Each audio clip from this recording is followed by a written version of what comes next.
Welcome to Penrose Learning, where we make understanding easy. In this video, I will explain how to fix your PlayStation 5 fan. First, prioritize your safety by ensuring the console is completely unplugged and cool to the touch. Gather your necessary tools, which include a standard Phillips head screwdriver, a soft bristle brush, and some gentle compressed air.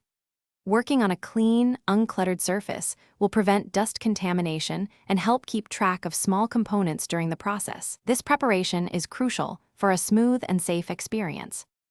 Now, let us begin by carefully positioning your PlayStation 5.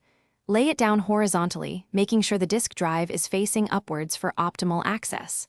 With a firm, gentle grip, lift the rear corner of the top plate, the one closest to the power button, and slide it downwards.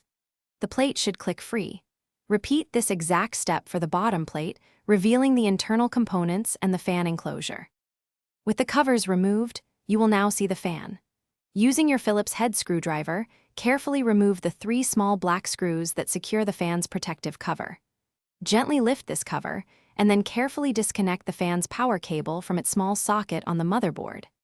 Now, use your soft brush to dislodge any dust buildup, followed by short bursts of compressed air to clear the fan blades and surrounding heat sinks completely.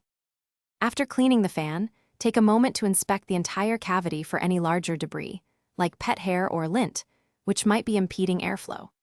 Pay special attention to the 2 small dust catcher openings, typically located near the fan, and clear them gently with a cotton swab or a very thin, soft tool. Remember to also check and clean the external grills and vents of your PlayStation 5, ensuring they are completely clear for proper air circulation. Thanks for watching. If this was helpful, leave a like and consider subscribing. See you next time.